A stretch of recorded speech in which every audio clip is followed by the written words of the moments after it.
Hello everyone, this is Dr. Lennon, and today I just want to go over a few of the homework number 4 questions. So I don't think there were any problems that I received on the first two. Pretty straightforward, consumer and producer surplus. For number 3 and 4 though, I had some questions, so these are on the future value problems. So given a future value income stream, figuring out the total value is something we want to look at. So actually number 4 is a present value problem, so we'll talk about that as well. But number 3 is a future value problem. So let's go ahead and jump over to OneNote and look at that. I think I copied the problem here, so whoops.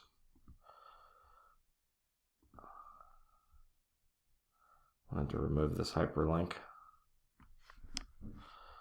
So let's go ahead and make this a bit bigger and then go through it.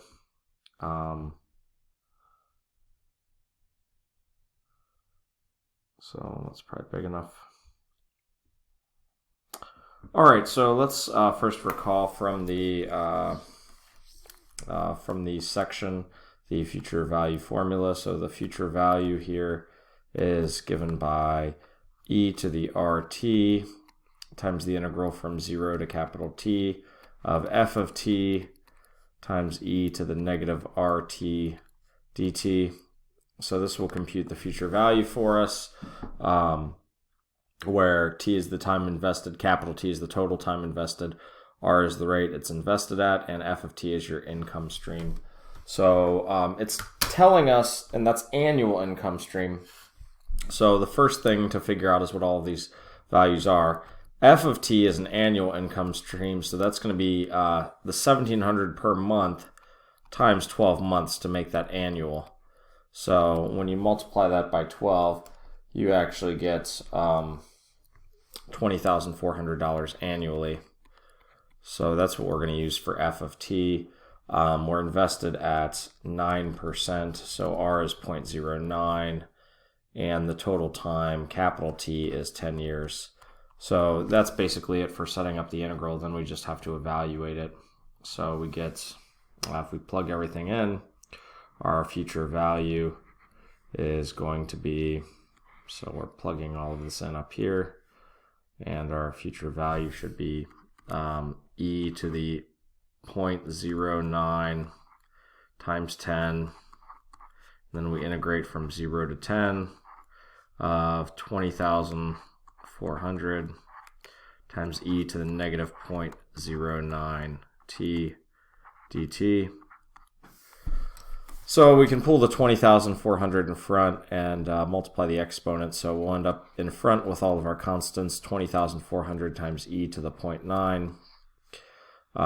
And then to do the antiderivative of e to the negative 0.09, remember we just divide by the exponent of that's multiplied with t, so we're dividing by negative 0.09, and that's from 0 to 10.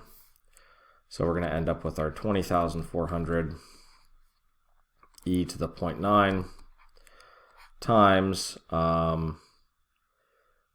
e to the negative 0.9 over negative 0.09, and then we're going to be subtracting e to the 0 over negative 0.09, and we can plug that into our calculator to get some approximation. So I could go ahead and do that.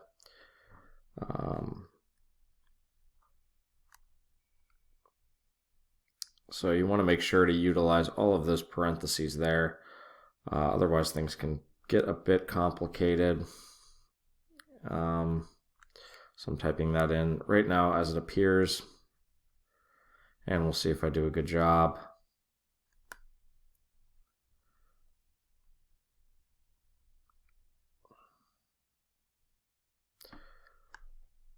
Okay, so for my answer, let's see, I got, I don't know, 2 decimal places they say, so I got 330,843.37. So this was the total amount that I got for this particular problem. So let's go back and see if that comes out correct when we plug it in. So if we move back to the assignment preview here, let's make sure it doesn't say that the answer is in thousands or anything like that. I do not see that. So 330,843.37. And we can go ahead and submit to check that. And we got it right. So we did everything correct there. Okay, so number 4 is actually a present value problem. So you may have had to look up that formula. It's a little bit different than the future value formula, but it's the same idea. So let me go ahead and write that formula down for you. And then we'll go ahead and... Okay, so I've pulled up the present value. So this is just the very last slide after the future value on the 6.2 PowerPoint. So if you go to slide number 36, you have the present value formula. So it's essentially exactly the same. It's just not multiplied by that E raised to the R times capital T in front. So that's the present value formula. So you can look that up in the PowerPoint if you want. So let's go ahead and copy this and bring that over to the notebook and go ahead and see if we can get this problem solved as well. So let's go ahead and get that one in there.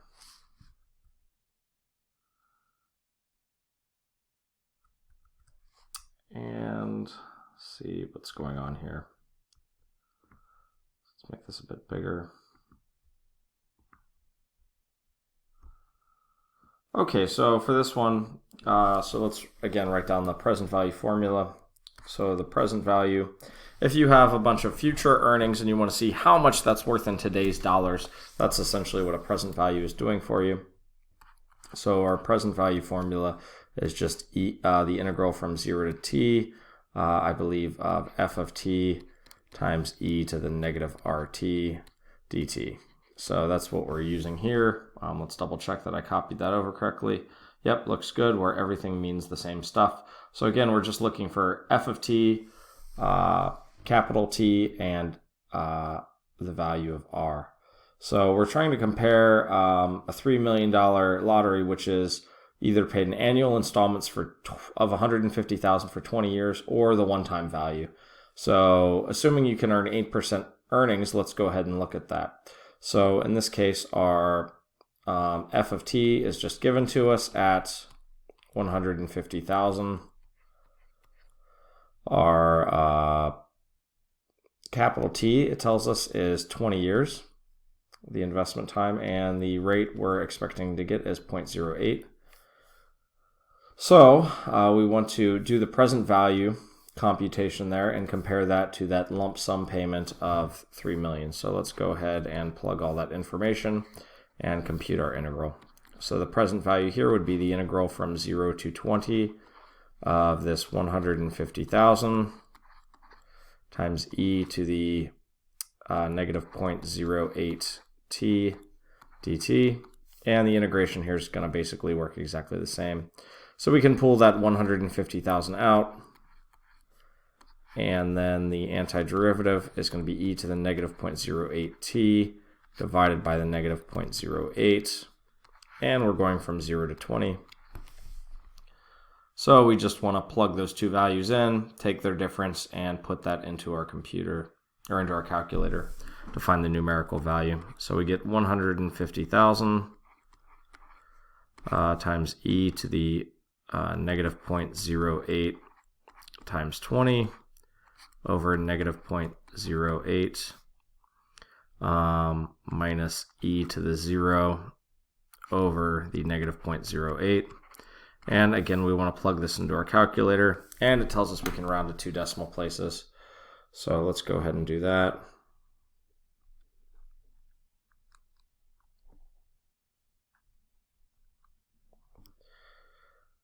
Okay, so I'm plugging that in right now. So we've got e to the negative 0.08 times 20 inside the parentheses, and the exponents, and then minus 1. So I end up with, again, this is a fairly big number because we're talking about the lottery, so 1,496,444, and rounding to 2 decimal places, 0.03. So I want to make sure that doesn't look like a comma, 0.03. So that would be the value of the installments if you invest it. So let's go ahead and see what we were comparing that to. We were comparing that number to the 1.35 million. So it actually turns out that even if you aggregate the payments, if you say, okay, well, if I just did $150,000 times 20, I end up with something like I'm sorry, I did too much. 150,000 times 20 ends up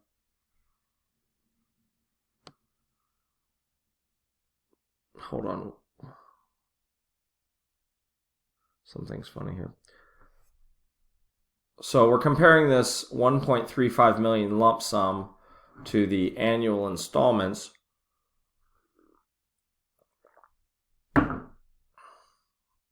And we see that actually investing the annual installments is giving us the larger amount, close to about $1.5 million. And a lot of that is based on being able to invest that at 8% per year in addition. So if you actually just looked at what you would take up front, it would probably be less, but based on the potential earnings of the future of that income stream, then you can actually view it as a larger sum.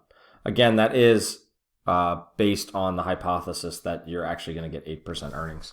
Let's hop over and make sure that this actually is the correct value. So we have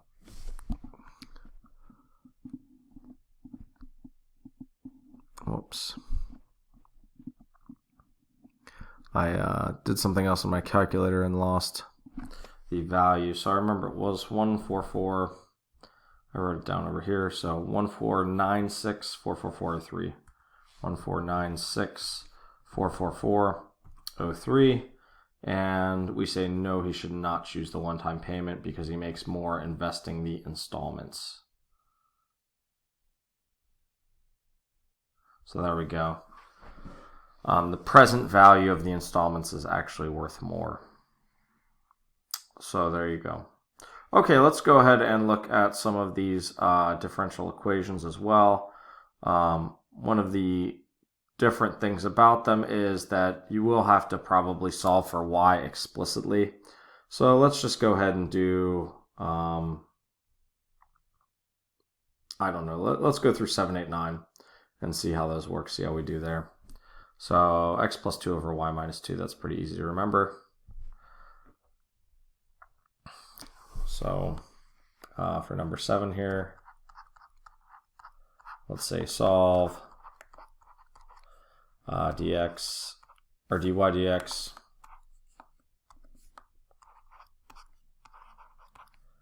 equals, now I can't remember, x plus 2 over y minus 2.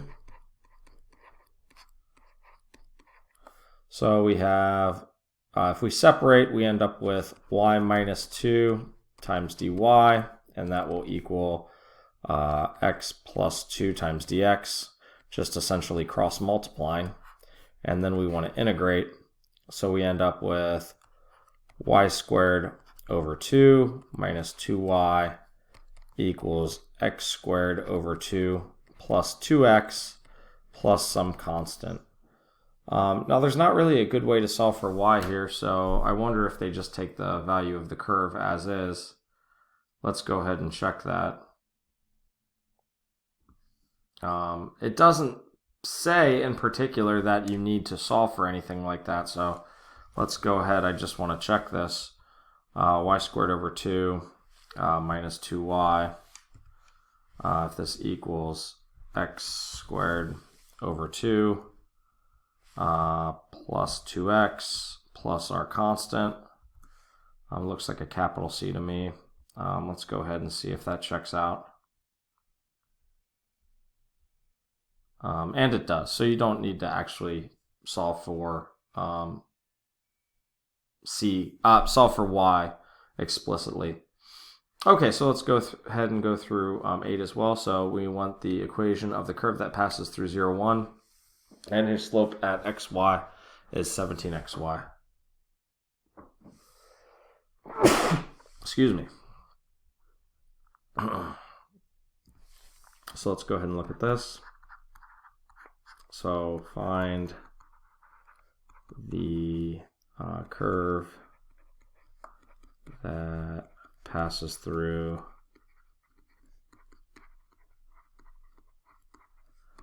0, 1, and what did we say? Whose slope at xy is 17xy.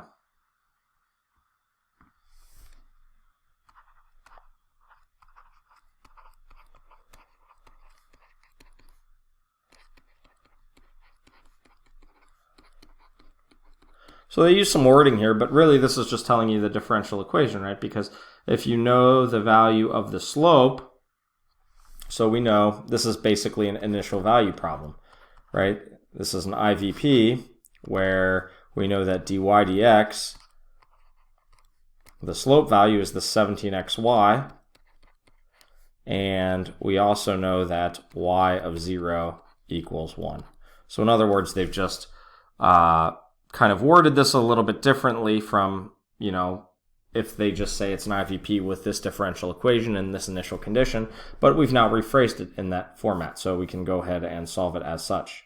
So what will happen? Well, we can divide by y, so we'll get a 1 over y times dy, and multiply by x, or dx, and we'll have 17x dx. So we've separated the variables, and then we can go ahead and integrate. So remember,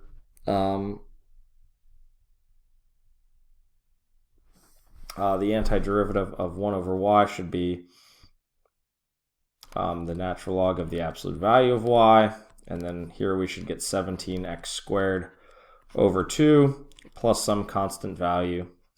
And now to find that constant value, we can plug in our points. So we know if we plug in 0 for x and 1 for y, we'll find the value of c. So the natural log will be 17 times 0 squared over 2 plus c. Well, we know the natural log of 1 is just 0, so it turns out that c is actually just 0. So the initial condition was quite easy. It just turns out that c is equal to 0. So 0 is equal to c. So our solution is really just the natural log of the absolute value of y equals 17x squared over 2. So that should be the solution to this one. Again, not a difficult differential equation. We just ended up with an initial condition that we had to plug in and satisfy. So we have the natural log of y. And again, we'll see if it accepts y here. It may not. It may want us to exponentiate with base e on both sides. I'm just curious to see if it will accept as is. So let's go ahead and check this one. Number 8.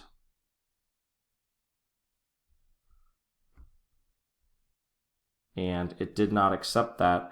So my guess is just that we're going to have to, I forgot absolute value, so maybe absolute value was required. Maybe that was the problem. So let's check that first.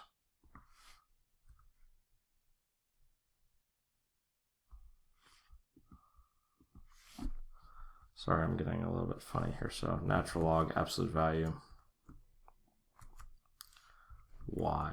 So let's go ahead and see if this works. If it doesn't, we'll go ahead and solve for y explicitly. Okay, still didn't take it. So my guess is that it actually wants us to go ahead and solve for y. So if you want to do that, we can just exponentiate both sides with e. So e to the natural log of the absolute value of y will equal e to the 17x squared over 2. So we would just end up with y is equal to e to the 17x squared divided by 2, and all of that is in the exponent. So I just want to look over that one more time to make sure that we didn't make any other minor errors along the way. So the slope dy dx is 17xy, and y of 0 is 1. So divide by y, and then we integrate. So yeah, everything looks okay to me now. So hopefully it was just the fact that we needed to go ahead and solve for y. So let's go ahead and say this is e to the 17x squared over 2. So that's in the exponent, then we can delete the rest of this. And hopefully that sets things straight. If not, we're going to have to go back to the drawing board. Okay, so now we have it. So this is one of the examples I'm talking about where they actually find the equation of the curve. Since it's written as xy, you can solve for y explicitly, which is what we did here. Okay, so let's do one more. We have e to the y times y prime. Remember, we can just turn this to dy dx equals 6x squared. So let's go ahead and do that. And we'll call it a day. So we have e to the y times y prime equals, I'm so bad I'm forgetful, 6x squared. 6x squared. So again, I would rewrite this as e to the y times dy over dx. I just prefer to use the Leibniz notation when I'm doing these. And then again, to separate variables, it's pretty easy. We just multiply by dx. So e to the y dy is 6x squared dx. And integrate on both sides. And on the left-hand side, we end up with e to the y. On the right-hand side, we end up with 6x cubed over 3 plus a constant. So we have e to the y is 2x cubed plus our constant. Now, we'll try to submit this, but if it doesn't work and we want to solve for y, what we'll do is we'll take the natural log of both sides.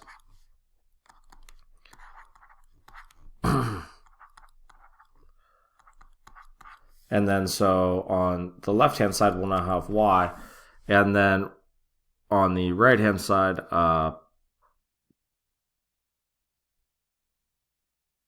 that's all we can do. So I think we just have to leave it alone, like natural log of 2x cubed plus c. Sometimes there's tricks you can use where you can rewrite the constant in a different way.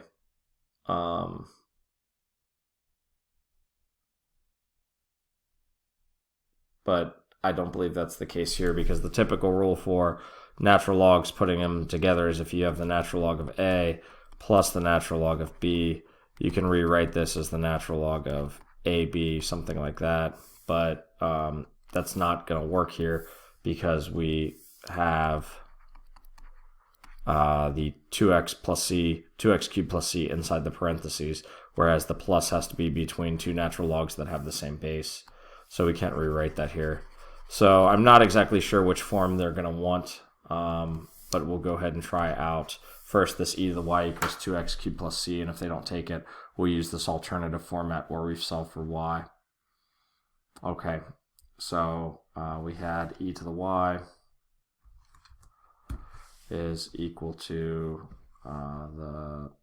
3x cubed plus a constant, capital C. See if it takes that. If it doesn't, we'll just have to take the natural log of both sides. Okay, so let's make sure. Oh, 2x cubed. So sorry, I typed the wrong number. 2x cubed. Let's see if this works.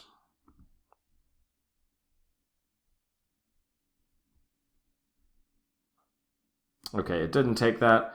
So let's go ahead and try and see if we can take the natural log of everything and if that'll work.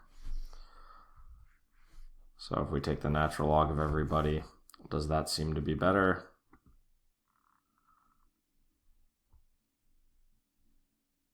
And it does. So that's the only thing. On like number 7, you can't solve for y, so you can just leave it as the curve. But for number 9 and number 8, you can. So that's the only thing I'm a little bit unhappy about on this homework set, is they don't specifically tell you what format they want the answer in. But hopefully that answers any questions you may have had on this homework. This is Dr. Lennon signing off.